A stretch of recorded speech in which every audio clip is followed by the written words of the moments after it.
ngo washatse gukiza abantu ngo wohereze ijambo ryawe ribakize. Turasenze kubwira ijambo reka utuvane ku rwego rumwe tugeze ahandi hantu, kuko twamaze gusobanukirwa ko imbaraga zawe zihishe mu ijambo ryawe. Reka ababyeyi bari hano, reka abajene bari hano, reka ukora umurimo udasanzwe ku buri wese uteranye aha hantu. Natwe turaguhimbaza, natwe turagushyira hejuru. Vugana n'imitima yacu kandi uduhindurire kuba bazima muri Kristo Yesu. Tugukomeye amashyi menshi, tukuvugiriza impundu mu izina rya Yesu. Hey. Glory to God. Mdebera mugenzi wawe mubwire ngo ugiye gufashwa mu izina rya Yesu. Mubwire nkaho mudafitanye ibibazo, mbwire ati pasiteri mutize iminota mike ugiye gufashwa mu izina rya Yesu.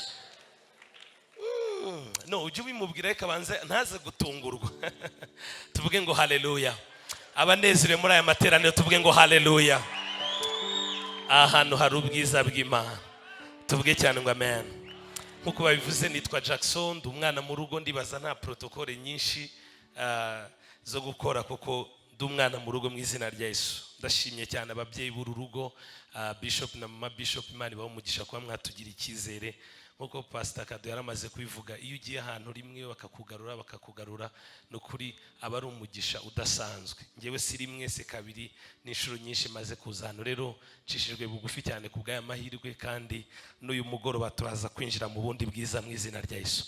Rero ndabashimiye Revera, Imana iguhe umugisha na team yose mukorana, Imana ibahe umugisha ko mwaduhaye ino platform mu izina rya Yesu. Abo twavanye kuri church, God bless you. Abani batavuga amen amwe muyivuge cyane kugira ngo ariko nabo barayivuga mu izina rya Yesu. Tuzamuke tuvuge ngo amen. Ndebera mugenzi wawe mubwiye ngo Imana yamugutumyeho. Ubimubwiye nabimubwiye ati Imana yamwohereje ku bwawe uyu mugoroba. Glory to God. Yesaya 54 turahera ku murongo wa mbere. Hey, ugiye gufashwa. Umusomyi mwiza afashe Yesaya 54 cyane imba nabona ibyanditswe kuri screen. Yesaya 54 turahera ku murongo wa mbere. Iminota mike cyane ubundi twongere dutarame mu izina rya Yesu. Nabona ibyanditswe kuri screen cyangwa Yesaya 54 murongo wa mbere. Ishime wangumba witabyara, turagara uririmbe utere hejuru, wowe utararamukwa, kuko abana bigishu baziko baruta ubwinshi abana b'umugeni warongowe. Niko Uwiteka avuga. Semene amen. Kabiri, agura ikibanza cy'ihema ryawe, rega inyegamo zo mu mazu yawe zigireyo, ntugarukire hafi, wungure imigozi yawe ibe miremire, ushimangire imambo zawe. Irekerera aho ngaho, dukomereye Yesu amashyi menshi. Abakunzi b'ijambo tuvuge cyane ngo amen. Amen. Ndagusabye upaying attention, ntagire ikintu kimwe kikurangaza. Nkore introduction ya mungumirize iki cyanditswe, mungurize iki cyanditswe ku murongo wa mbere, ubundi ngira ibintu sobanura, ubundi dusenge mu izina rya Yesu. Ariko mbariza mugenzi wawe uriyumvute, umubaze uriyumvute. Aha, munkurikire neza. Hari abantu bakunda ijambo bavuge ngo amen. No, hari abantu bakunda ubwenge bavuge ngo haleluya. Iki cyanditswe Imana yashyize ku mutima, cyangwa se inyigisho tugiye kuganira uyu munsi Imana yashyize ku mutima, ishingiye cyane kuri iki cyanditswe. Ndagira ngo dukurikire nkisobanure mu buryo buri theological kugira ngo tugerageze ku understandinga icyo Imana yashakaga kuvuga.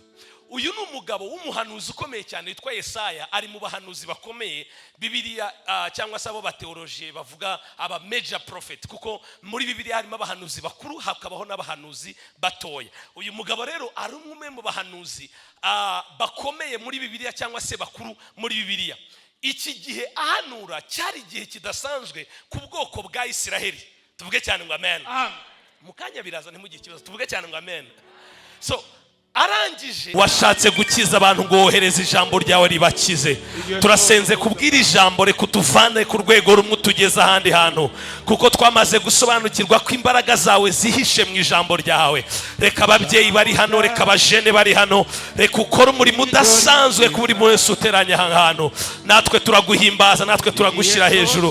Vugana n'imitima yacu kandi uduhindurire kuba bazima muri Kristo Yesu. Tugukomeye amashyi menshi, tukuvugiriza impundu mu izina rya Yesu. Hey, glory to God. Ndebera mugenzi wawe mubwire ngo ugiye gufashwa mu izina rya Yesu. Mubwire nkaho mudafitanye ibibazo, mubwire ati pasiteri mutize iminota mike ugiye gufashwa mu izina rya Yesu. No, ujye ubimubwira reka banze ntaze gutungurwa. Tuvuge ngo haleluya. Abanezere muri aya materaniro tuvuge ngo haleluya. Ahantu hari ubwiza bw'Imana. Tuvuge cyane ngo amen.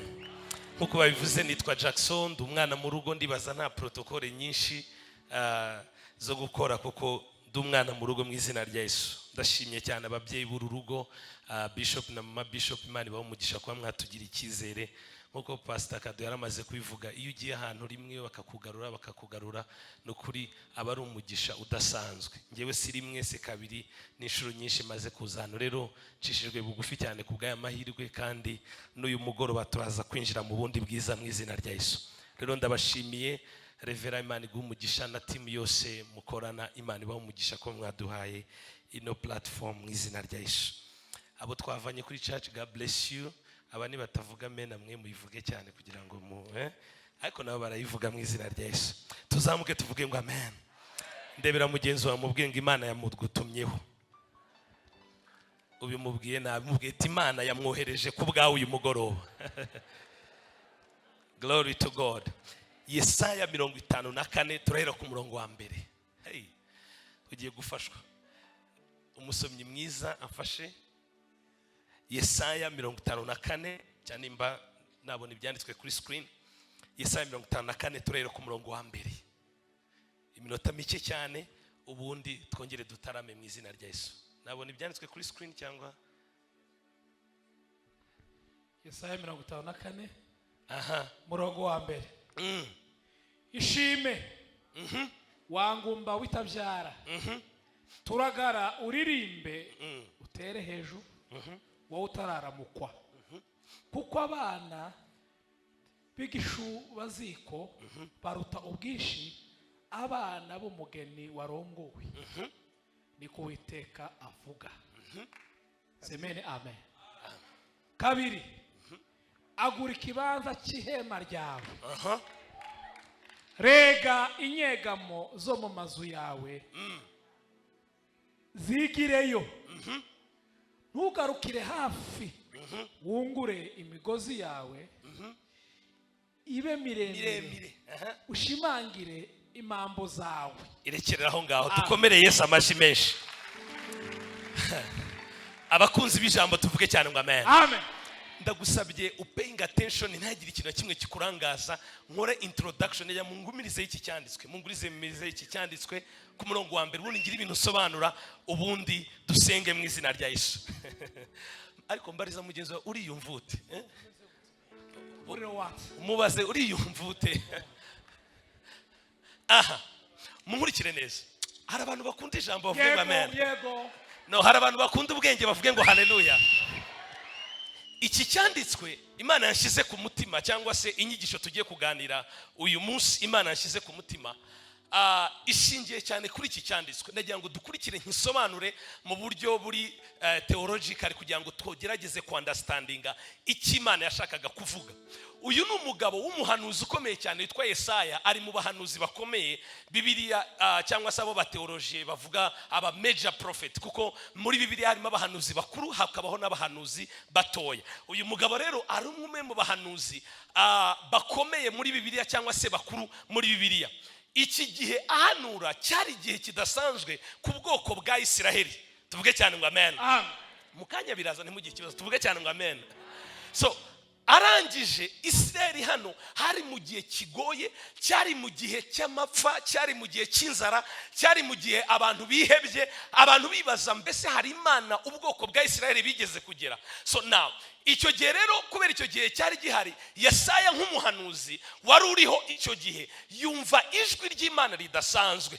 Arangije Imana itangira kumuganiriza imutuma ku bwoko bwa Isiraheli. Mwibuke ko Isiraheli ni ubwoko bw'Imana, murankurikira neza, ariko natwe turi ubwoko bw'Imana. Tuvuge haleluya. Uyu munsi nta mugiriki, nta muyahudi, nta muhehe, twese turi abana b'Imana. Tuvuge cyane ngo haleluya. Kandi turi ubwoko bwatoranyijwe n'Imana. Ndebera mugenzi wambwiye ngo uri umwana w'Imana. Uri umwana w'Imana. Mukonvenke mbwiye ngo uri umwana w'Imana. Uri umwana w'Imana. Now ahanura ikintu gikomeye cyane, avuga ikintu gikomeye cyane bitewe na eta bari barimo. Kuko iteka ryose ku bantu basoma Bibiliya, Imana igiye kuvuga ivuga mu bice bibiri. Number 1, ivuga bitewe na current situation, ivuga bitewe na situation ihari ako kanya, cyangwa se ikavuga bitewe n'iki ishaka kuzakora ejo hazaza. Tuvuge cyane ngo haleluya. Tuzamuke cyane tuvuge ngo haleluya. Now iki gihe rero Imana ivugana na Yesaya kugira ngo abwire ubwoko bw'Imana, Imana yamubwiye cyangwa se yamuhaye message mu buryo butangaje cyane. Ihindura ubwoko bwa Isiraheli nk'umugore utabyara, nk'ingumba. Murankurikira neza, niho hano yatangira mvuga ngo ishime wa ngumba we itagira gute, itabyara. Mu yandi magambo hano hari ubwiru budasanzwe cyane. Aramubwira ngo turagara uririmbe utere hejuru. Mu yandi magambo, ni gute ingumba itabyara ishobora kwishima igahimbaza kandi icyo ikimuriza atabashije kukibona? Tuzamuke tuvuge ngo amen. Biraza vuga ngo cyane amen. So hano harimo ubwiru bukomeye cyane. Mu yandi magambo, nk'abana b'Imana, Imana ibanza gukora igitangaza mbere ko kibanza kuba manifeste mu isi y'ibigaragara. So impamvu duhimbaza Imana mbere ko twakira icyo dufite, tuba twabanje kucyakirira mu isi y'umwuka, twarangiza tukicara tugatuza tuzi ko igihe giteze ngo Imana ibikore mu izina rya Yesu. Niyo mpamvu ushaka guhagarara muri kino cyanditswe nkahanura ubuzima bwawe. Ya masezerano yose wibazaga Mana byagenze bite, iki nicyo gihe kugira ngo wicare muri ayo masezerano. Uyu mwaka ugomba kurangiza mu cyubahiro no mu mbaraga mu izina rya Yesu. Ariko hari umuntu ubyize yavuge ngo haleluya. Amen. Uyu ni Yesaya wahanuriraga Abisirayeli, ariko uyu munsi Imana yanyohereje nka Jackson guhanurira aba Foursquare. Uyu mwaka uraza kurangiza mu cyubahiro mu izina rya Yesu. Yesaya araterura amagambo ati wangumbawe. Mu yandi magambo, yari Isiraheli igumbahaye, ingumba number 1 nitabyara, there is no productivity, nta musaruro. Ntago ari ukugumbahara gusa mu buryo bwo kubyara, no, finances mu buryo bw'ubutunzi. Umuntu ashobora kuba ingumba, ushobora kuba ingumba mu buryo bwa connection, ushobora kuba ingumba mu buryo bwose bugiye butandukanye. Ariko umva ijwi ry'Imana kiramubwira he ngo turagara uririmbe utere hejuru wowe utaramukwa. Uzi impamvu? Hari icyo Imana yashakaga gukora cyateye Imana kumwe ngo tangira uririmbe kuko hari icyo nzingiye gukora. Ndio. Tuvuge cyane ngo haleluya. Sema cyane haleluya. Amen. Ngo kuko abana b'igishubajiko baruta ubwinshi abana b'umugeni warongo, ni kuwiteka agira gute. Hano harimo ubwiru bukomeye cyane. So mu yandi magambo, hari igihe mu buzima bw'umuntu usanga ubuzima bwawe bwabaye ingumba immediately. Wareba finance ukabona nta kintu kijya imbere, wareba connection ukabona nta kintu kijya imbere, washaka hepfo washaka ruguru nta kintu na kimwe. Amarira n'amarira. Umuntu mwahura hanze akabona ukuntu usa, akabona ukuntu none hari ukuntu tujya twitera fresher ukambara gakanzu, warangiza buri wese yakureba akabona dore wahiriwe, ariko amarira yawe azwi n'uburiri bwawe. Tuvuge cyane ngo haleluya. Ndabizi neza ko hari impamvu Imana yamaye iki cyanditswe ku bwawe, kuko hari amarira y'umuntu ugomba guhozwa uyu mugoroba mu izina rya Yesu. Imana yigeze kubwira Abisirayeli ngo igihe mwazengurukiye kuri uyu musozi kigeze gute, kirahagije. Maybe ushobora kuba warariza no mezi 11 yose y'umwaka, ariko nagira ngo nkubwire mbere yuko uyu mwaka urangira, n'umwaka utaha ni umunezero mu izina rya Yesu. Vuga cyane ngo ninjiye mu gihe cyanjye. Ubivuze gake Satani nagakumvisha mwe ninjiye mu gihe cyanjye. Cy'umunezero. N'izina rya Yesu. Izina rya Yesu. Wararize bihagije ugera naho wiheba, ariko Imana iravuze humura ndakwibutse nawe kwiringira Imana ayimuhe ayiwe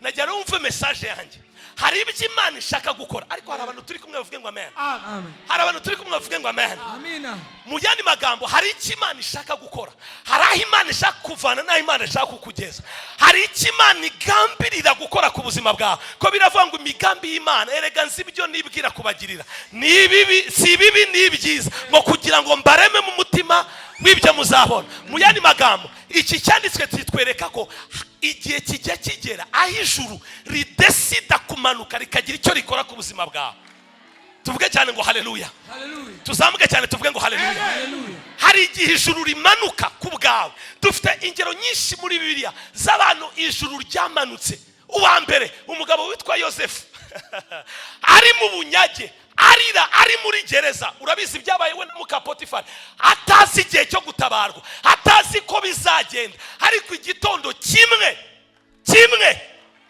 uwo munsi yaraye ahindutse premier ministre yaraye arongoye ariko ibaza umuntu atigeze ajya muri stress zo gutereta mugira ngo gutereta biroroshye umuntu akakwemera paka bati tubane so umunsi umwe wavuze cyane ngo haleluya uyu munsi ijuru ryateranye ku bwawe mu izina rya Yesu tubona ingero nyinshi cyane nabaho umugabo witwa Morodekayi ari bubyuke bamubamba urumambo barushinze iryo joro n'iryijoro Imana umwami yabuze ibintu ijoro bagombaga kumubambaho ati no hari ikintu kiri kuba munzanira igitabo baza gusanga kumbe hari watabaye ubuzima bw'utarigeze ugororerwa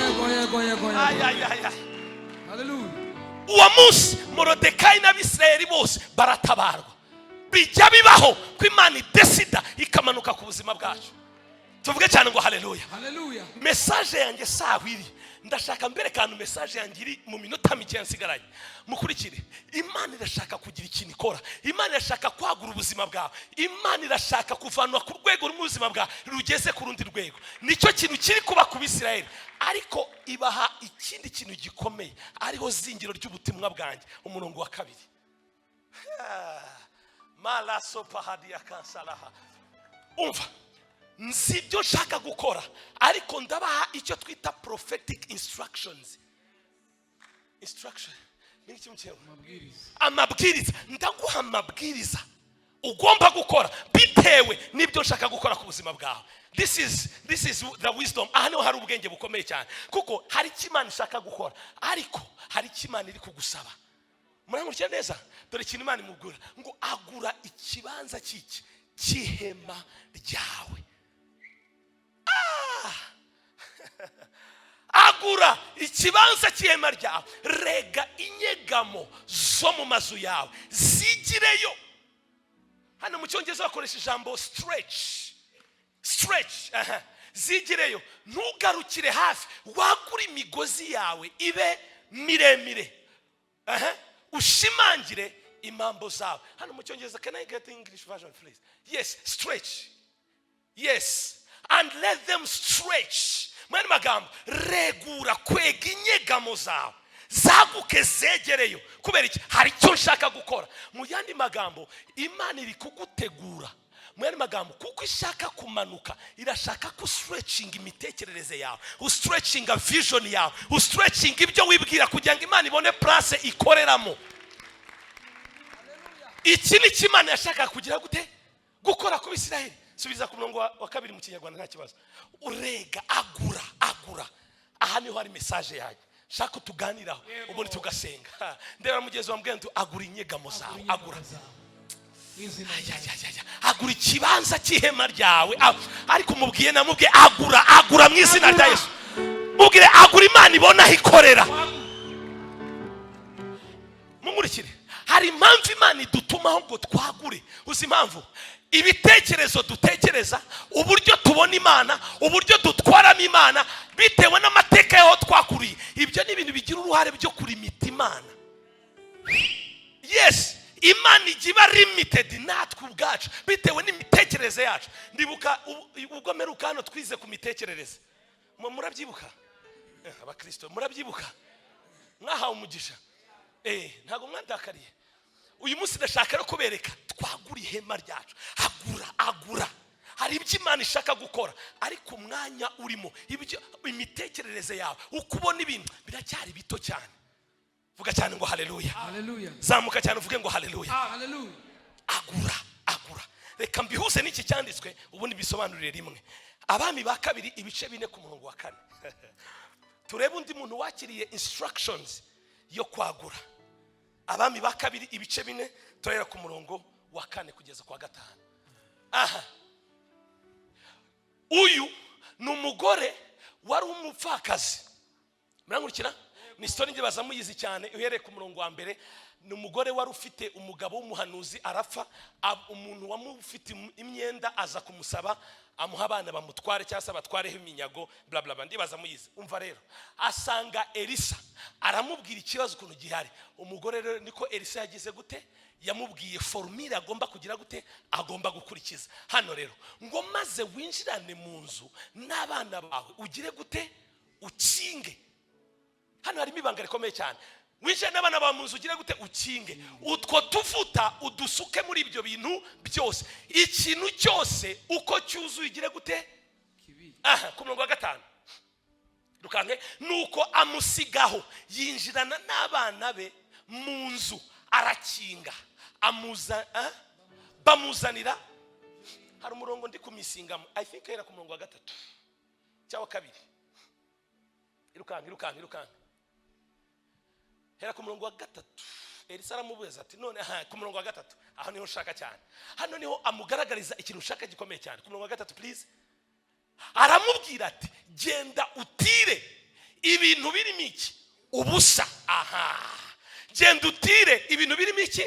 Hari utuvuta ufite, hari igitangaza Imana ishaka gukora, ariko capacity yawe iri ntoya. Ariko murumva concept icyo nshaka kubabwira?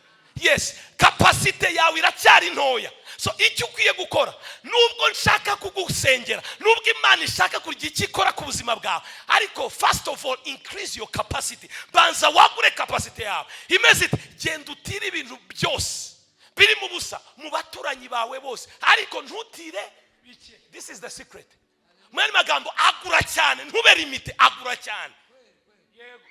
Simbuka ku murongo wa 6 urebe icyabaye. Vuga cyane ngo capacity. No, vuga cyane ngo capacity. Ngo nuko ibyo bintu bimaze kuzura, abwira umuhungu we ati ongera unzanire ikindi kintu. Nawe aramusubiza ati nta kindi gisigaye. Uwo mwanya amavuta arorera kugira gute. This is my message. Tuvuge cyane ngo haleluya. Introduction murayumvishe neza. Hari ibyo Imana ishaka gukora ku buzima bwacu, hariko Imana yagusaba kwagura capacity. Rega inyegamo zawe. Nimpamvu ijambo tugiye kuganira uyu mugoroba naryise stretch. Ndebera mugenzi wa mubwiye ngo stretch. Niyo waba utazi icyongereza ugiye wijijisha ariko wabaye ute. Mubwiye ngo stretch. Mwana maga. Mwana hanjohera kubwiriza nta hantu habamo cyane. Ongera mubwiye ngo stretch. Munyeganyeze mubwire ngo stretch. Agura inyegamo. Stretch.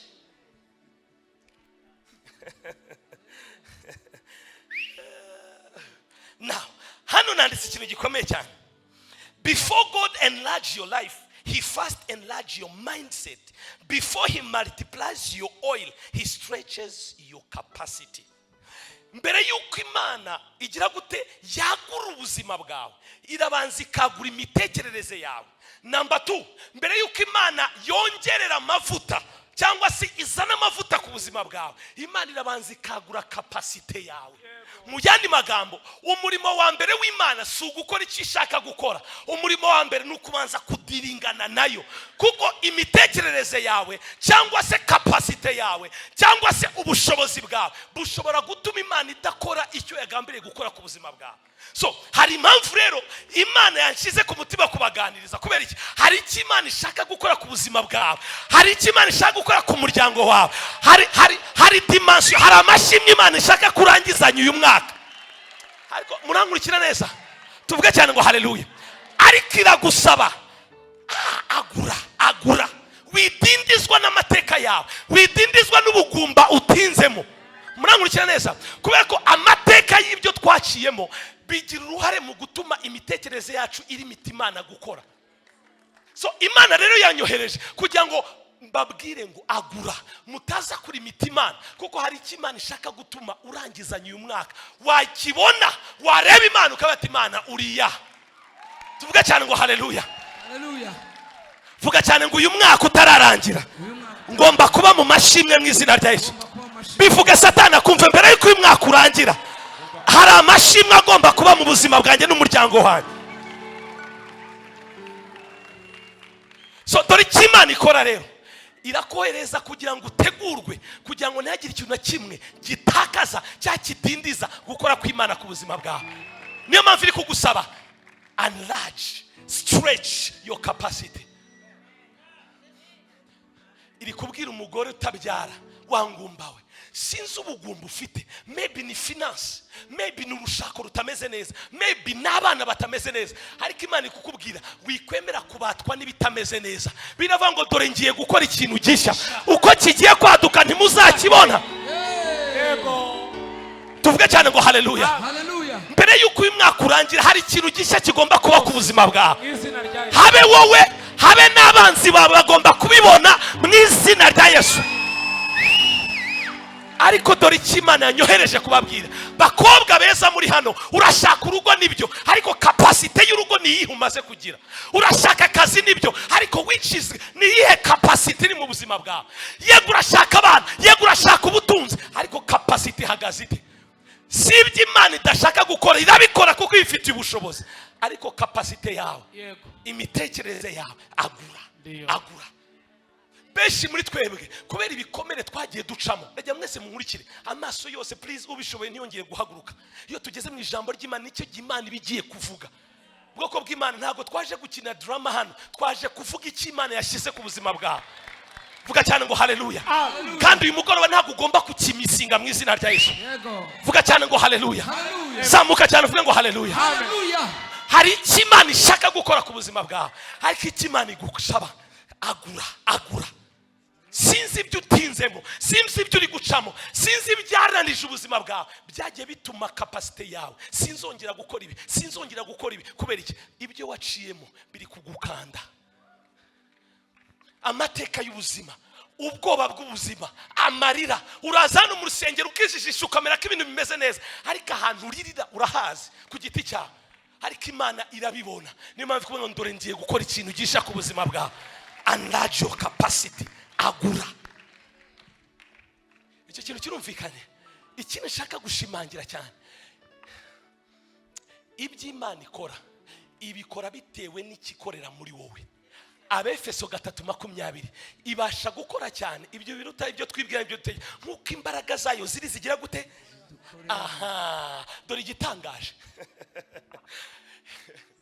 Ariko arabantu bakunda ubwenge mu ijambo ry'Imana.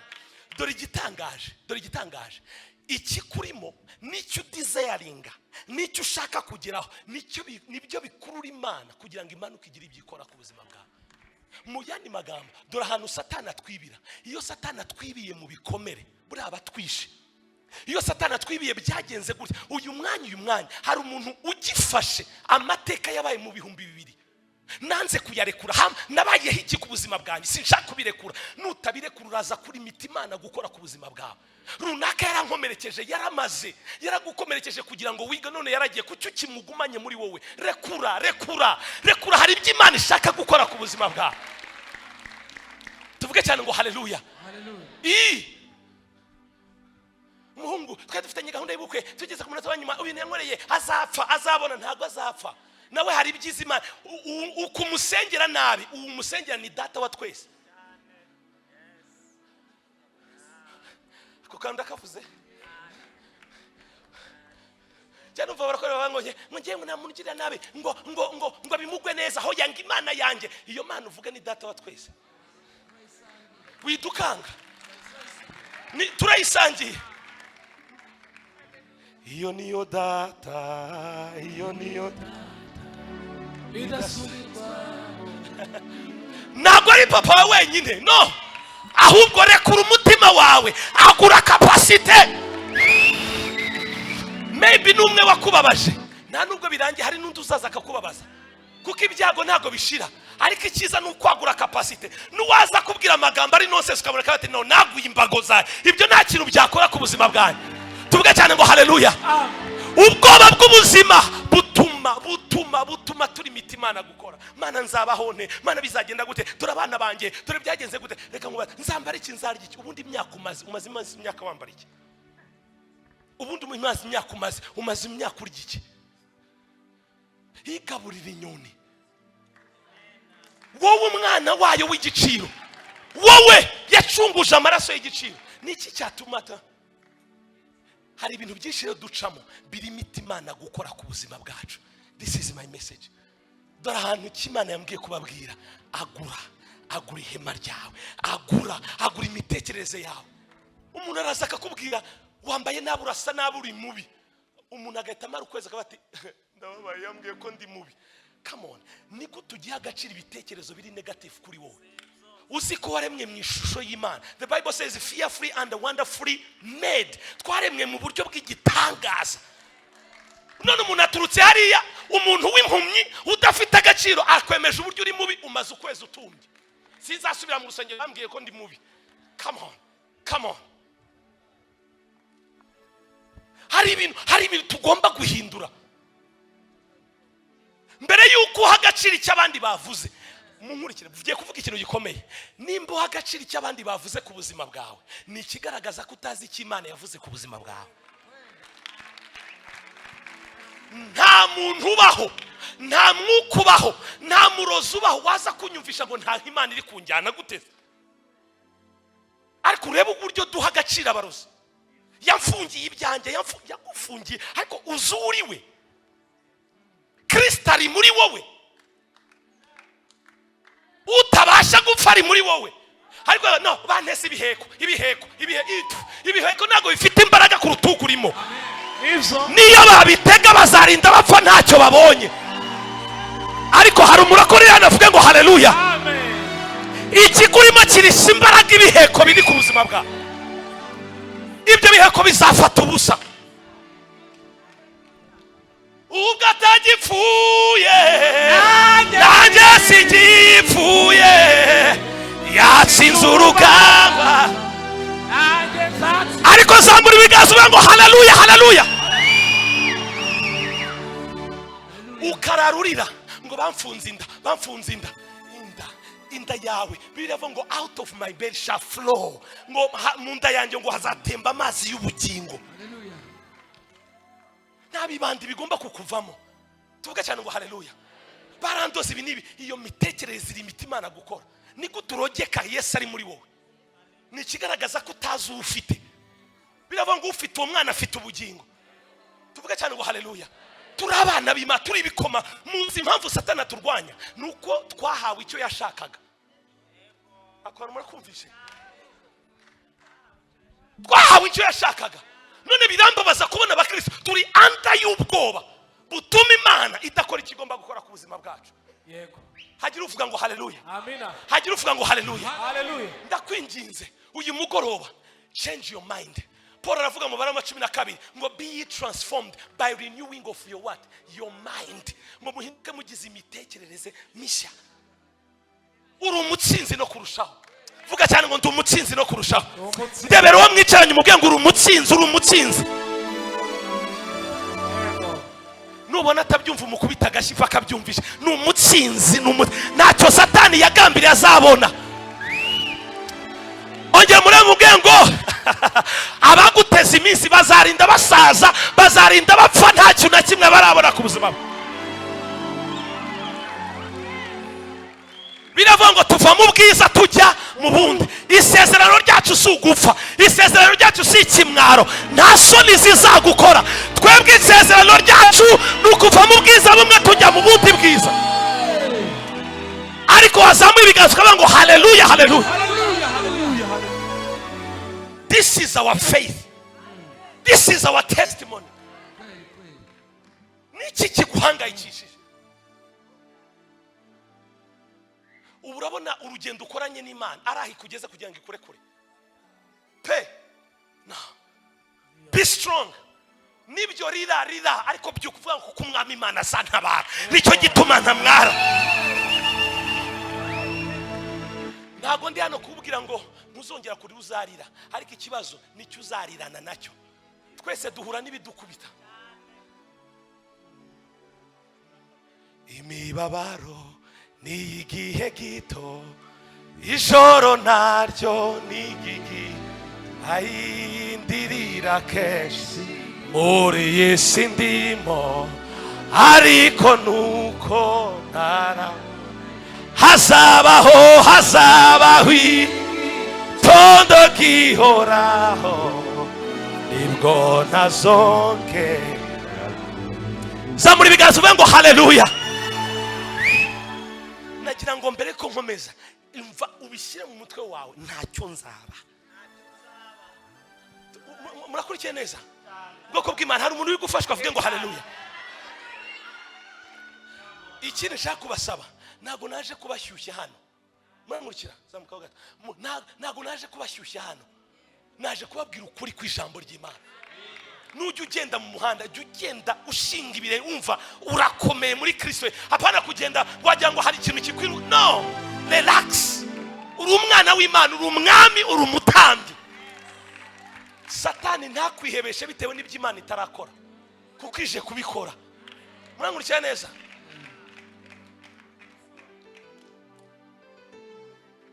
Ntacyo uzaba ndi kumwe nawe, komera we, komera ushikame. Ayi ririmbira uwo mwicaranye umubwire ngo ntacyo uzaba ndi kumwe nawe. Mubwire mu bihe we, mu bihe bikomeye, ntacyo nzaba. Tumusambura ibiganza cyane, tumuvugiriza impundu.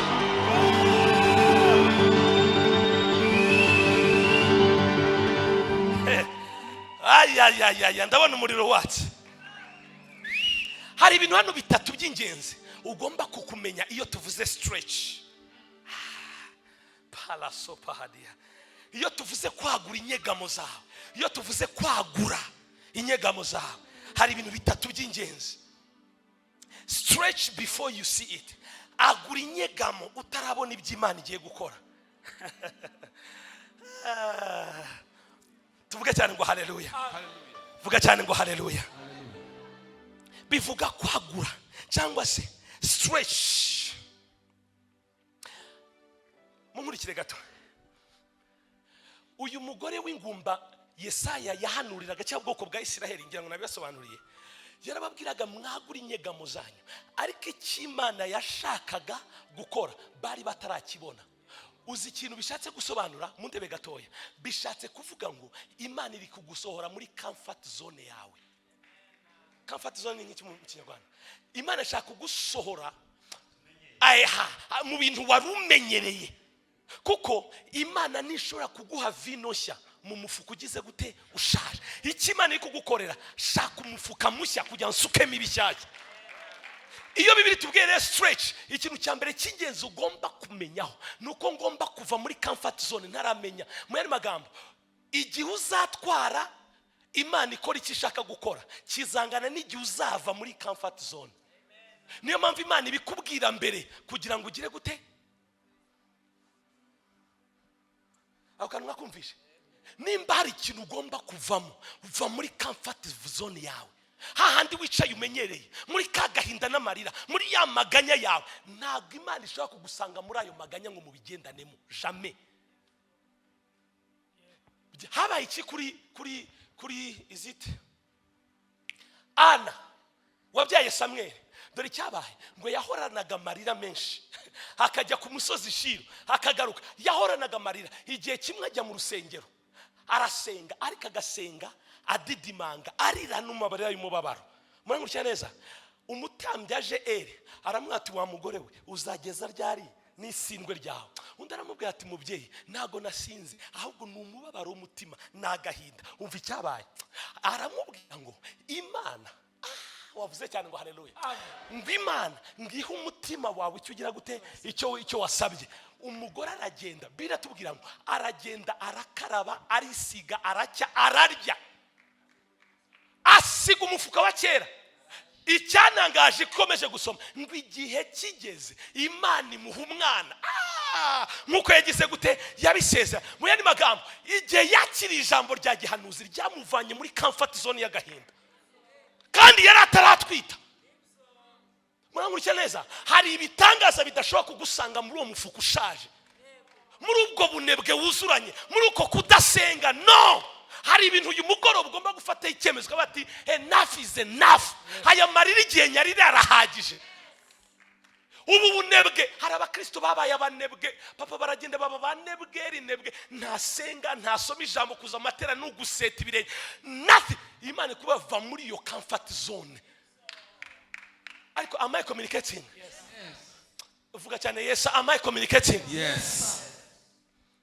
Va muri iyo comfort zone dore Imana ishaka gukora ikintu gishya baririmbye muvuge ngo amen. Imana ishaka kubuza izindi ndirimbo z'umugisha Imana ishaka kubuza andi mayerekwa y'umugisha ariko biragusaba iki va muri ibyo utinzemo va muri ayo magambo va muri ayo matiku utinzemo hari abakristo babayeho gutyo urajya gusura umuntu narundi rukundo kujya muvuge tu come on this is 2025 tujye kwinjira muri 2026 uracyatinyuka gufata amasaha abiri uvuga umuntu come on kuki uri kuba cheap iyo uvuga umuntu biba biguhindura biba bigushyira munsi yiwe ubuciriritse munsi yiwe wowe uvuga abandi njyewe buriya nka kujya mvuga umuntu wowe wamvuga niyo mpamvu ntajya nangumvuga kuko abankorera mobilisation nutanze aramenya wamenya nawe wamenya neza upfa kuba kuzamfata rimwe cyangwa kuzanyumva rimwe nafashe microphone that's it Jesse nkunda kwisobanura muwe mpa microphone gusa ikintu ushaka kugusaba witakaza umwanya mu bintu bi no sense ni kimari ikuducyaha nkaho gufata amasaha kugira ngo ducharging spirit za ya masaha abiri ugiye gufuga umuntu wagombye gusoma ijambo wagombye kujya kuri YouTube ukareba ijambo rikuzura umwuka wa rikuzura ubuzima bwawe ariko kwifata utikura from Monday to no somebody shout no way no shout it no way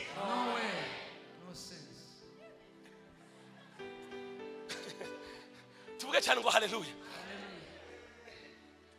ukajya muri coffee shop ujya simbivuga nta kintu ukasanga abantu b'abagabo abantu amasaha n'atanu nta kindi muvuga what no sense rat na nukuri kw'Imana birababaje nubwo muri guseka muri kwiga museke yego ariko ntago ngende umukomedi mwankurikira birababaje biteye agahinda umugabo nkawe umusore mwiza nkawe bogar umukobwa mwiza nkawe kicara for 3 hours 5 hours mu bintu nta kintu kimwe bikwinjiriza how twarangiza ngo Imana iri kutujyana kure wowe nande uraba utabaye seriye na destiny yawe kuki utabaseriye n'ubuzima bwawe ayo masaha basi better wayaryama mukaruhuka hari ibitabo utarasoma bivuga kuri kariya yawe uri umucuruzi cyangwa se uri mu IT nta kintu kimwe urakora kiprovinga kizamura kuri kariya yawe maybe uri umukozi w'Imana Bibiliya nturayirangiza uhagarara imbere y'abantu kabagaza kayazamuka igiti namwe muzamuka barazamuka bajyaye ntuwiyedika ntusoma ntuwiyungura ntusenga banyana ngo ndashaka gatuti benshi birwa basabaga kututi barwanira gatuti impamvu bataraguha gatuti nuko utagakwiriye c'est tout bakaguha utanga iki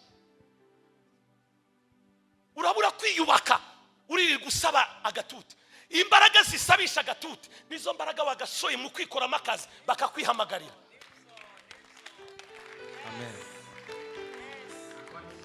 uyu munsi nabaziye murancikira protocole mufunga umuryango hari ibintu tutagomba kwambukana umwaka utaha. We ntabwo birambiwe baririmbyi, hagarara hano nusohora indirimbo imwe gusa, ubuzima butembe buva muri wowe bujya mu bantu. Yego. Amajwi ni meza, ariko ntabwo dukeneye amajwi cyane, dukeneye ubuzima. Ikibazo turabutanga turabufite. Niyo mpamvu twirirwa twumva aba preachers kuva mu kwezi kwa mbere duda kujya ubuzima bwacu ntibuhinduka. Kubera iki? Baraduha information, ntabwo baduha ubuzima. We are not information giver, we are life giver. Ntabwo twe dutanga amakuru, dutanga ubuzima.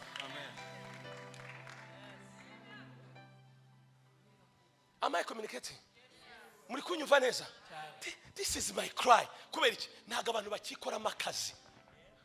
Ubu nona hari abantu bari gutegeka bati no, iriya message si yanjye bira n'ibyundi muntu. Buriya runaka yaza we ni wowe waje, ni wowe uri hano, ni wowe. Wijya muri telefone birangara, afunga iyo telefone nkurikire. This is your message. Hari ibintu ugomba kurambirwa. Hari ibintu ugomba kurambirwa. We ntabwo urambiwe ubwo buzima budahinduka. Nta nubwo bishobora kuguteza amarira. Kuva ukwe nawe wirebye ukishyira kuri list, niki cyahindutse ku buzima bwawe? Ukuvuga ni kwa kundi, ubukene ni kwa kundi, imitekerereze ni kwa kundi. Uzahinduka ryari? Uzahinduka ryari? Ko mundeba nabi ndababwira, reka mbabwize ukuri, igihe kirageze. Niyo mpamvu mubona turi gutakaza agaciro. Batwita uko batwita. Ubu ntabwo mushobora guhagurukana ishyaka tugahindura ibintu uko bigishoboka. Yes, it is possible, birashoboka. Ndi kuririra urubyaro rwanjye, generation yanjye, bajene mukanguke. This is our season. Nta gahunda yo gupfa, nitwe tugomba kugaragaza icyubahiro cy'Imana muri iki gihugu. Come on, hagira abamama bahaguruka, hagira abapapa bahaguruka. Tube seriye n'iki Imana yavuze ku buzima bwacu. Sometimes nitwe dukoze Imana isoni. Kubera iki? Badushakamo impact bakayibura. Ikimbabaza n'uburyo tubirebera tukicara nta kintu two gukoraho. Nuko byagenze gutya. No, haracyari ibyiringiro. Naho igiti cyatemwa, iyo cyumvisha amazi kirongera kikagira gute? Kigashibuka. Rakarira destiny yawe, baseriye na destiny yawe. Ni hehe uri kujya? Abana bawe uzabasigira izihe nkuru? Iki gihugu uzagisigira iki? Generation yawe niki bazakuvugaho? Va muri comfort zone. Yuko Imana igira iki ikora, gustretchinga, kwagura imbago, nuko gusohora muri comfort zone yawe. Wasengaga iminota 3, va muri 3 jya ku isaha. Genda ujye mu cyumba cyawe. Matayo 6 ngo ujya gusenga wowe, ngo ujye mu cyumba cyawe ukinga, ngo so ureba hiherereye. Wasengaga iminota 5, no, byange, jya mu cyumba cyawe, someka headphones, shamo worship, shapakatakapa, senga isaha imwe, ebyiri, usohoke musohokanye ubuzima. Charge your spirit, charge yourself. Ndebera umwicara mubwira ngo charge yourself. Muku charginga telefone, charging umwuka wawe. Munyeganyeza umubwira ngo charge your spirit. Mala sopakataka parahani. Charge. Mwebwe abone telefone itarimo umuriro, ugenda imanuka, uziko igeze munsi ya 20 bitewe n'ubwoko bwa telefone. Bitewe na n'urwego uriho. Uziko hari ama application papa amwe n'amatangira kugenda yivanaho kandi tarazima kubera umuriro ufite. Ntago kwemera gukoresha ayo application kubera umuriro ufite. Niyo mpamvu utacyumva ijwi ry'Imana. Iyi application ntago ariko ndakavuze. Ujya wibaza impamvu utakirota. Kera nararotaga Imana ikanga, impamvu utakirota umuriro warashize. Iyi application ntago wayikoresha. Charge. Fite inzara n'inyota byo kubona abajene badasirimba gusa, ahubwo buzuye Imana muri bo, bavuga bakavuga Imana, ibyanditswe bigasohokamo. Ariko abari inyuma turi kumwe tuvuge ngo haleluya. Charge. Va muri comfort zone. Intege nke kuva mu kwa mbere kugeza n'uyu munsi. uracyabona umukobwa ugahwera umusore nkawe warambuka ukazamuka ugasirimba ibyo birenge usirimbisha wewe n'amapepo ni gute si mumurike neza sindi kuvuga gutya ncira umuntu urubanza kugwa mu ntege nke twese twagwa mu ntege ntago tura amafera beto twese byatubaho ariko ikibazo ni ugutinda mu ntege nke uracyafite akanyota kuva umwaka ushize urabona akabyeri kandi ukakanywa wihishe warangiza ukazamuka hano mu izina rya Yesu iyo nyota ishirire rino joro mu izina rya Yesu warangiza ukavuga ngo ntago tubizi ariko Imana ibikubona. Niyo mpamvu ibyo ukora nta buzima buriho. Iyo Satani abonye umuryango abonye imbuto yiwe iri muri wowe nibwo ahera hakwataka. Ubusambanyi ni bwa bundi. Come on. Wowe ubundi ntunarambirwa, to be honest. Ubundi nturambirwa. Warangiza Mana ndashaka umugabo umeze gutya na gutya ukora ibi. Imana ifata umwana wayo yirereye umeze neza imuterura imuha ikibandi nkawe. Imana ntago inegurizwa izuru. Icyo umuntu abiba nicyo agira ati asarura. Hari umusore hari ubuhamya bumwe ndigeze kumva ikibandi kimwe cyo hanze cyaraje kije gushaka umukobwa muri church. Harakizwa igihungu cy'ikibandi kirakizwa cyabonye umukobwa gutya kurure barati uriye aryenye. Icyo kibandi kijya muri protocole. Akazinduka umukobwa akamuraka ati mana we aza gutereta umukobwa ati mbonye umugabo. Kumbe n'umukobwa nawe yari yaraje gushaka umusore. Uzi cyabaye ariko mukunda makuru mana yanjye reka umva icyabaye. Ibibandi bibiri ntibigize gute ntibihuye birabeshyanye. Dore ikibazo pasiteri arabasezeranya umugabo ageze mu rugo yihina munsi y'igitanda akurura ikaze ya yabyeri uko yakuragamo ikote yarabati bira bintu bya protocole nabirambiwe nararwanye. Umukobwa bati ngwiki ibyo nibikindi kumva abatumye kadogo sinzi ikintu yamutumye bafunguza byeri cyangwa se ibintu nk'ibyo. Hanje ati umukobwa na ibyo bicaro bisigaye kado unzanire mitabi. Umuhungu arabati mu izina rya Yesu unywa itabi arabati waruzi ko ari we wose wenye. Reka nkubwize ukuri ukumeze ukurura ibimeze nkawe. Cyane umva abakobwa baza baka pastor dusenye ndashaka umugabo ukije gusenga ndabati wowe umeze ute mbere yuko wifuza umeze gutyo wowe umeze ute n'umwuka rata nuko ibibandi bibiri nta n'amezi 3 byamaranye wakwikozemo akazi ndebera mugeze wambwiye ngo uva muri comfort zone ubimubwiye nabi mubwiye ngo uva muri comfort zone vamo. Glory to God. Hallelujah. Kwari byinshi semana yanjye. Stretch. Iyo tuvuze kwega kwaguringa icyarye inyegamo stretch tuvuze kuva muri comfort zone.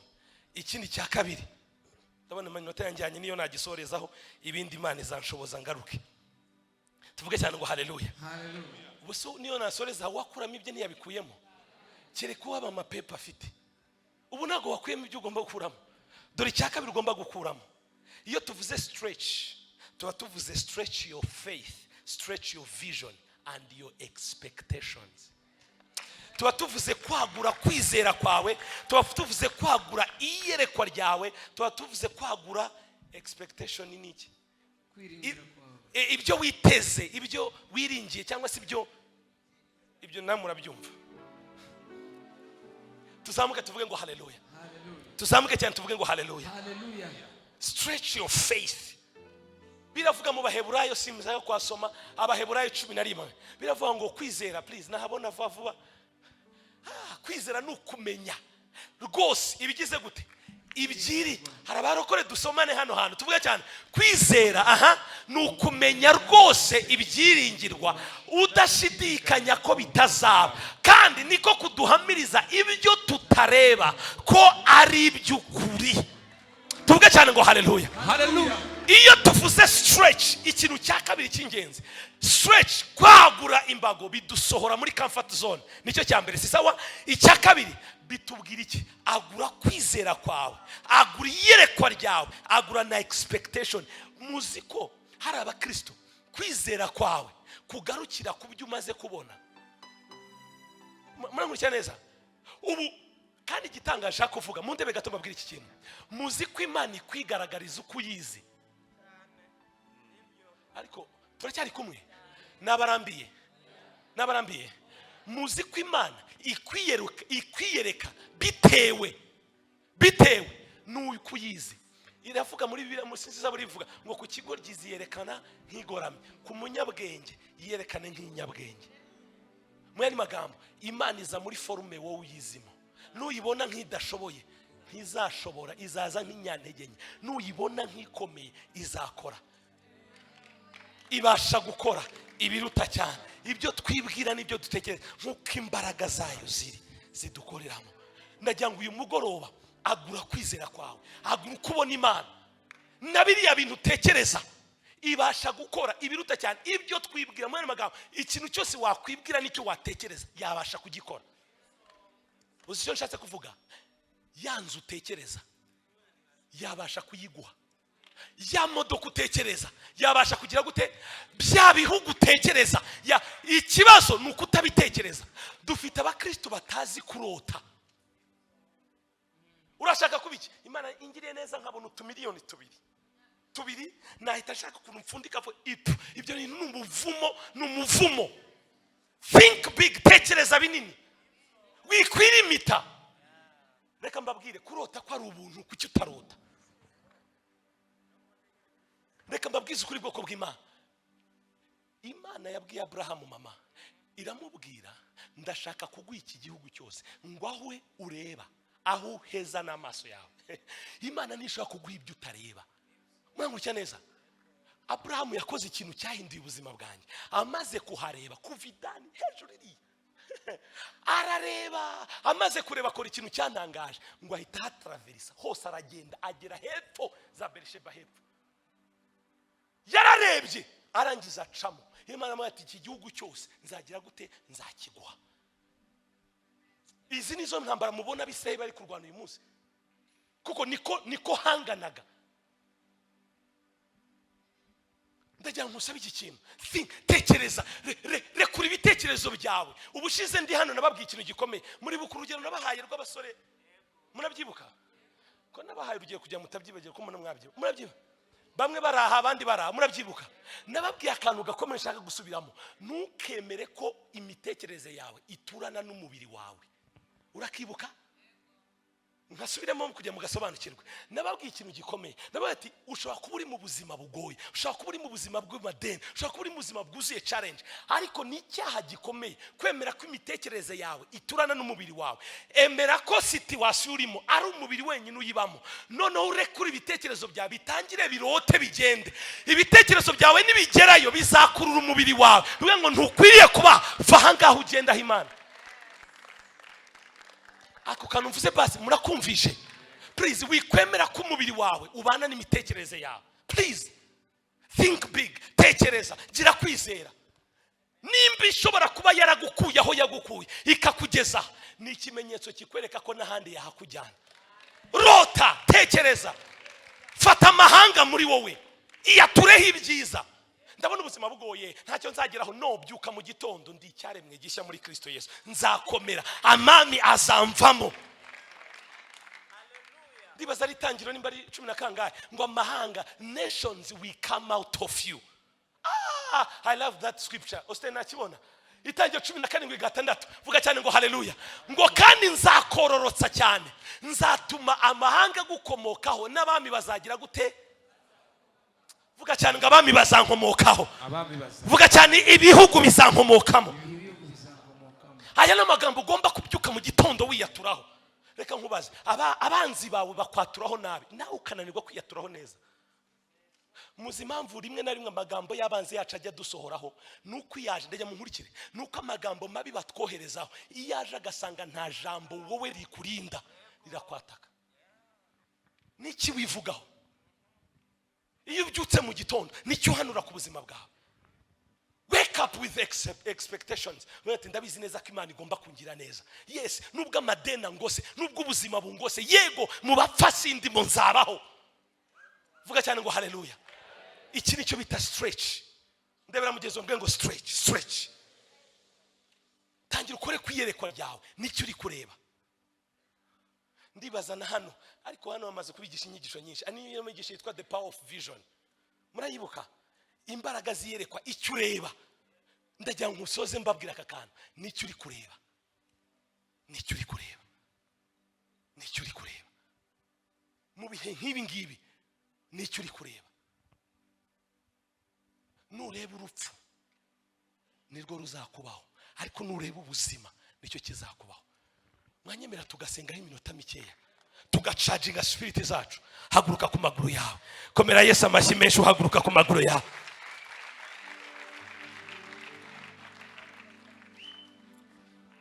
Ndebera mugenzi wawe muhagurutse. Ai, haleluya. Mufashe umuhagurutse abantu babarushye. Zamura ibiganza byawe. Mundebeho gatoya. Urabona ubuzima bwe butagomba guhinduka? No, ndababaza, urabona butagomba guhinduka? Hari ikintu wumva urakariye? Ngiye kuguha iminota 2, mundebe gatoya, ngabanyirizaho gato babyumve neza. Ndebaho gatoya. Abari hasi n'abari hejuru, please twese tube attention, twese dukurikire. Sinzi ibyo uri gucamo, ariko rakarira iyo situation. Rakarira iyo situation. Biriva ngo ibi hamagaye biritaba. Sinzi icyo ukeneye, ariko dore icyo Imana ishaka gukora ni byiza. Dore icyo Imana yantumye kubabwira. Genda umubwire uwo mugore utabyara, ahari ubugumba ufite ni finance zidatera imbere, ahari ubugumba ufite ni urugo bitari kugenda neza, ariko hari inkuru nziza. Ariko Imana ikigusaba stretch. Agura imbago zawe, agura imitekerereze yawe. Tekereza, humiriza ku maso yawe. Ngiye kuguha iminota 2 usenge as crazy.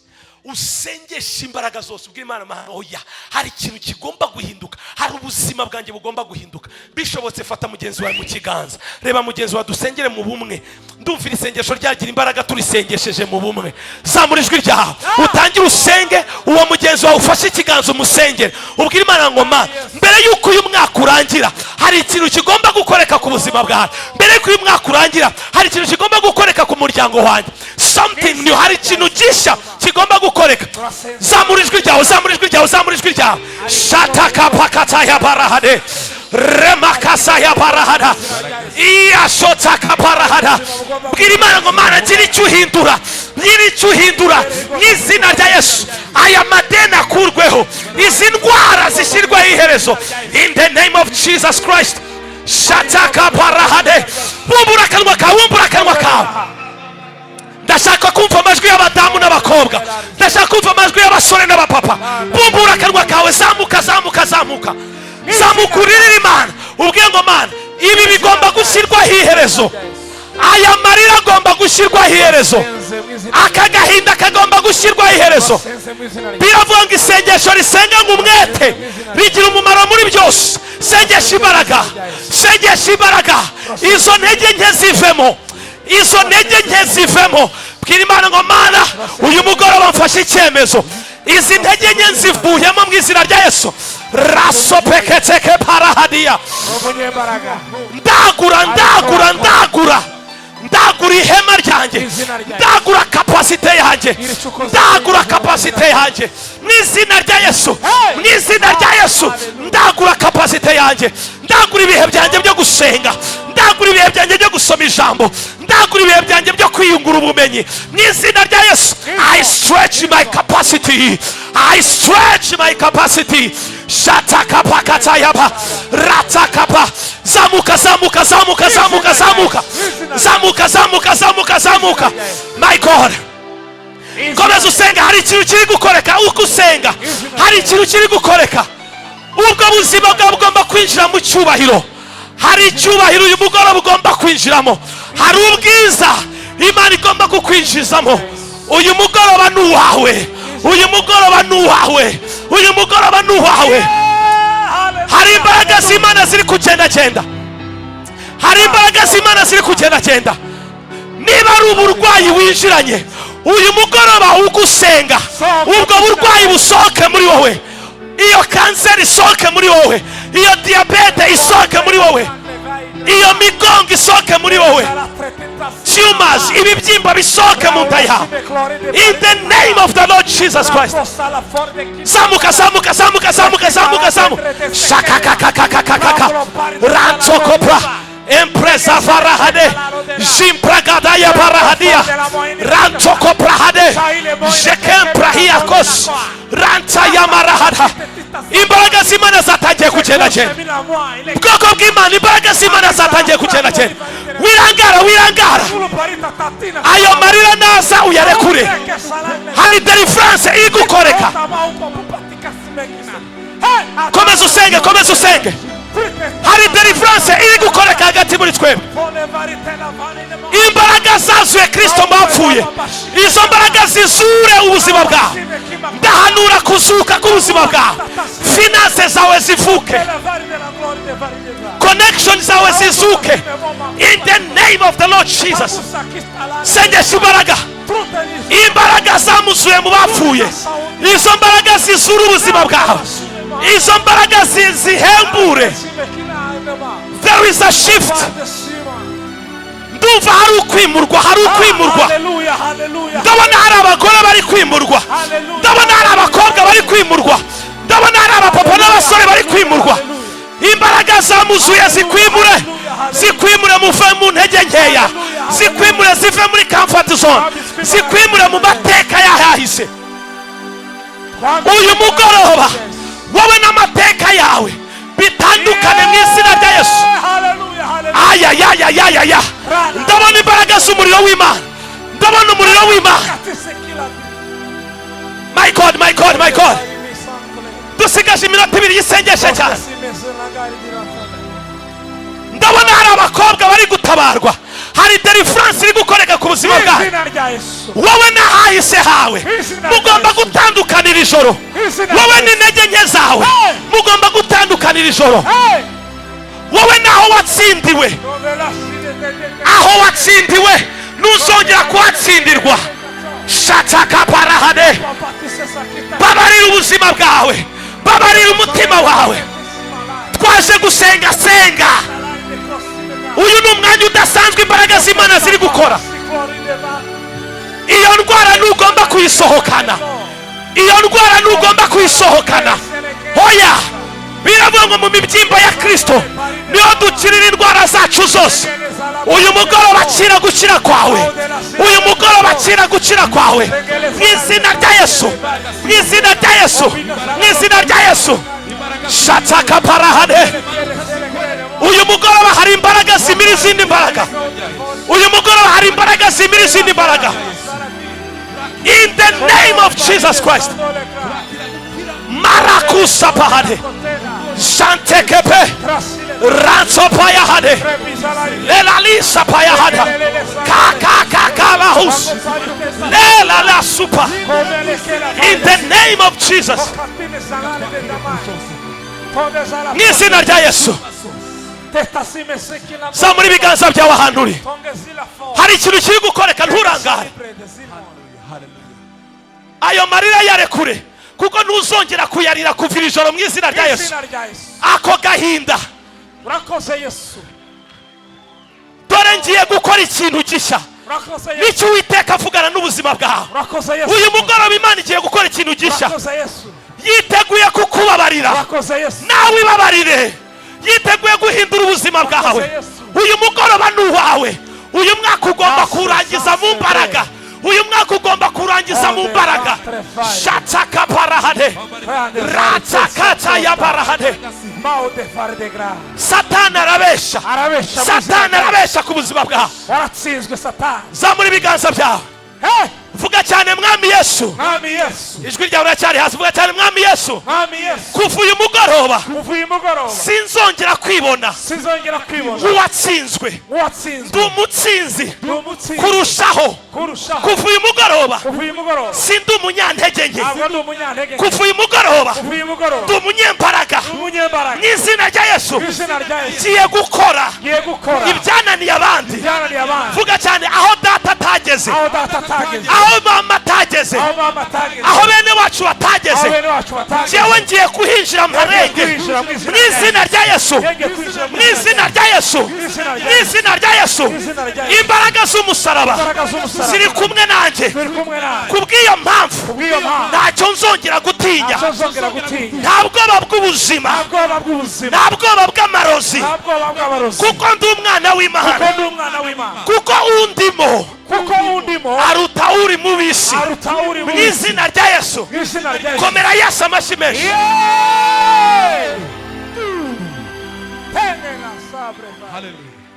Zamura ibiganza byawe.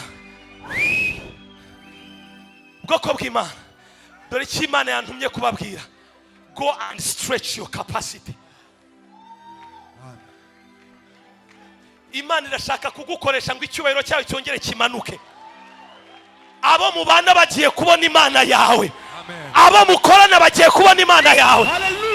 Iki gihugu kigiye kubona Imana yacu. Mu izina rya Yesu, ntabwo uzongera kuba igitutsi mu muryango. Vuga cyane no way. Mu izina rya Yesu. Isoni n'ikimwaro ni ukuri kw'Imana kuva uyu mugoroba ntabwo bizongera kuba umugabane wawe. Mu izina rya Yesu, ndebera abantu babiri babwiye ngo injira mu cyubahiro cyawe, injira mu cyubahiro cyawe, injira mu cyubahiro cyawe. Marakopakataya shataka parahade. Dufu ubwiza bw'Imana bwuzuye inzu uyu mugoroba.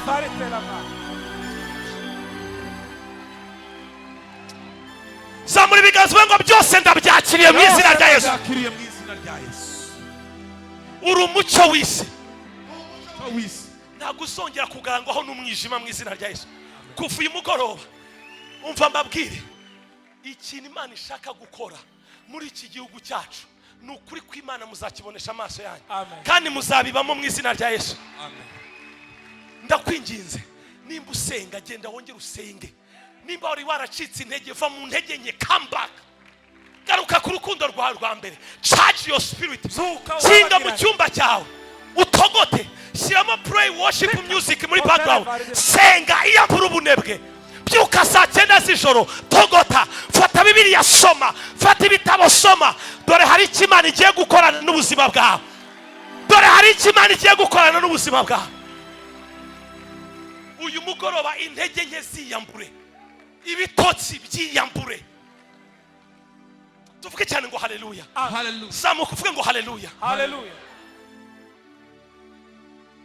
Nimba uri muri kariya runaka, uri muri IT, uri muri finance, uri mu banke, uri shaka ubumenyi, shaka wisdom. Biravuga mu ndibaza ari imigani 8 ngo shaka ubwenge, ngo nukunda ubwenge nabo buzagukuza. Murakurikije neza? Imigani 4 8 please. Nabona icyo cyanditswe quickly. Cyawe hageze muri telefone. Aha, ubwenge muri byose nibwo ngenzi. Aya, nuko rero shaka ubwenge.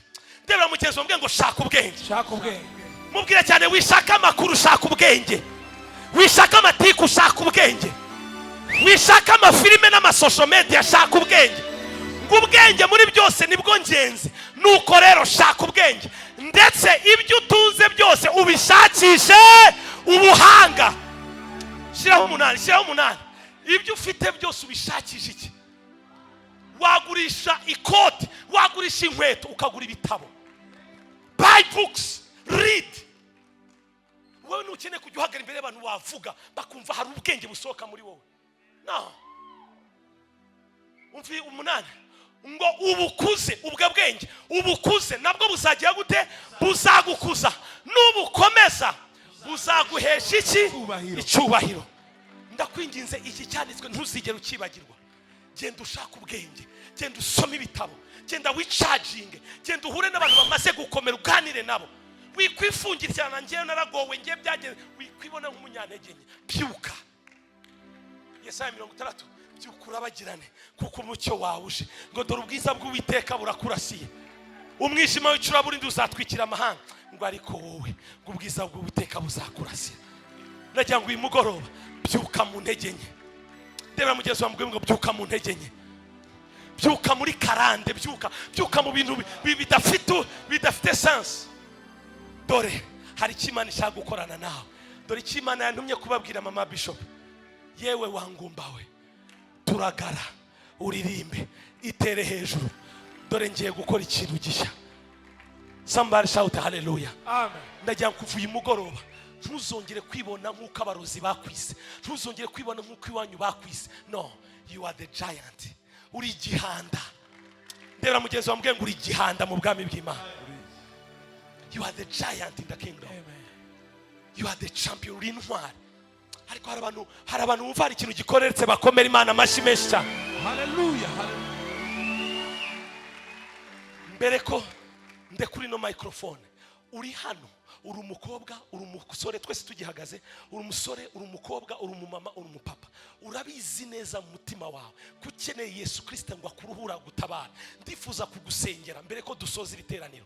Wewe wifuza gukizwa, urazi neza ibyo wagenderagamo, urazi neza ibyo warutinzemo, urazi ubuzima bwawe bwuzuye amarira. Ninde wakuruhura? Nta wundi wakuruhura, nta wundi waturuhuye atari Yesu Kristo. Ndifuza kugusengera wowe ushaka kwakira Yesu Kristo, wowe ushaka kuva muri ibyo utinzemo, wowe ushaka gutangirana ubuzima bushya na Kristo. Ngwino hano musengere, irukanga, tera intambwe ebyiri, wirukanga hano imbere musengere mu izina rya Yesu. Hagarara hano imbere, irukanga. Ihagarara aho ngaho my brother. Yes, ngwino wirukanga. Urabizi ko ukeneye Kristo. Reka tubakomera amashyi baza birukanga. Ngiye kubara inshuro 5 ube wageze hano. 1 witekereza, 2 ngwino wirukanga. Ngwino Yesu akuruhure, ngwino Yesu agukize. Gukorera Yesu nta gihombo kirimo. Ariko hari abafoswe yabari hano ngo bavugize Yesu akaru. Reba ubugingo bw'abantu buri hano. Hallelujah. Icyamisi ikamumenya ikizera. Ngwino kwa Yesu. Mazumu. Ngwino wirukanga, Yesu aragukunda.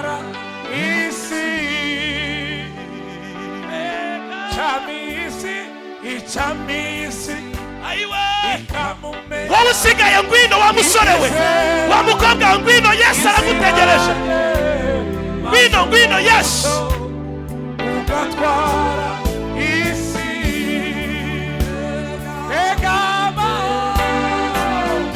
Pega mahoro yakuzuri isi. Umwami Yesu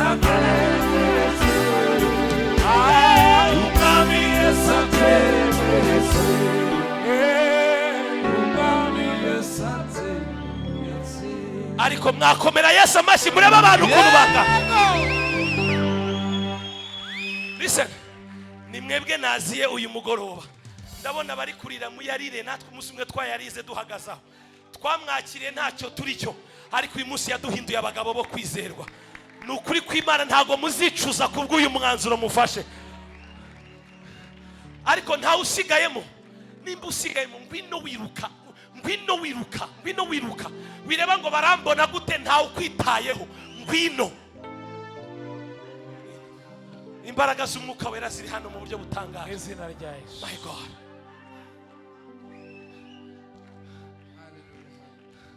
Papa, dore ibi nibyo bihembo byanjye. Mama, ibi nibyo bihembo byanjye. Ngiye kubasaba tumuzamurira ibiganza. Ngiye kubatiza amagambo. Biravuga umuntu nayimwatuza akanwa akamwizeza umutima azakizwa. Nitubishobora dupfukame nk'ikimenyetso cyo guca bugufi, tuvuge cyane ngo Mwami Yesu. Amajwi azamuye cyane, vuga ngo Mwami Yesu, ndakwakiriye nk'umwami n'umukiza w'ubugingo bwanjye. Nihakanye Satani n'ibikorwa bye byose bibi. Subiramo cyane, nihakanye Satani n'ibikorwa bye byose bibi. Kuva uyu munsi mbaye umwana w'Imana, mbaye icyaremwe gishya. Mwami Yesu, ibyaha byose nakoze ndabibabariwe. Kuva uyu munsi nta teka nzacirwaho, kuko nkwijeje umutima nkakwatuza akanwa. Kuri umwami n'umukiza w'ubugingo bwanjye. Amateka yanjye uyahindure, ubundi umpindure igikoresho cy'umumaro. Amahanga ahabwa umugisha ku bwanjye, igihugu gihabwa umugisha ku bwanjye. Mu izina rya Yesu sinzasubira inyuma, sinzakuvaho Yesu, kuko umbereye umwami w'ubuzima bwanjye. Mu izina rya Yesu reka turambure ibiganza tubasengere. Mana, mu izina rya Yesu turasengera ubu bwoko bwawe, abasore, abakobwa, abamama, abapapa. Imbaraga zazuye Kristo mu bapfuye zitwikira ubuzima bwabo. Uzabahindura abagabo n'abagore badasanzwe muri iki gihugu, hanze y'igihugu. Mu izina rya Yesu Kristo ubinjije mu mihamagaro yabo, ubakoresha icyo baremewe. Mu izina rya Yesu kuva uyu mugoroba turahanura, turatura mu isi y'umwuka. Ntibazongera kuba imbata za Satani, ntibazongera kuba ibikoresho bya Satani. Kuva uyu munsi bagiye kuba imbata za Kristo. Kuva uyu munsi bagiye kugukorera kandi bagiye kwamamaza ishimwe ryawe. Tugukomeye amashyi, tuguvugiriza impundu, tugushima. Reka mbasabe muhaguruke. Ariko Foursquare mwarebye ubugingo Imana iduhaye umugoroba, reka tumuvugirize impundu wa mwami. Hagira umuprotokole, najya mwese muce hano mukurikire uyu mupapa uri hagati. Araza kubafata nimero, muba abana mu rugo musenge, ubundi mukorera Imana mu izina rya Yesu. Abarira ayo marira nimuzongera kuyarira mu izina rya Yesu, kuko amahoro already yinjiye mu mitima yanyu. Reka tubakomera amashyi baca hano bagiye guhura n'uyu mukozi w'Imana. Okay, protocol hari abafashe nimusubire mu myanya batabaciyeho, batabanditse. Amen. Mbega amahoro yakuzura isi, ayi umwami Yesu ategetse, umwami Yesu ategetse, umwami Yesu ategetse. Imana ibahe umugisha kandi Imana ibagire neza. Amen. Hari abantu mugize icyo mutahanuye umugoroba. Ndiyo. Nyemerera ubuzima bwawe ntibuze gusigara uko bwari buri. At least uyu mwaka urangire hari ubundi bwiza winjiyemo. Imana ibahe umugisha, ndabakunda cyane, mwakoze cyane. Shalom, shalom.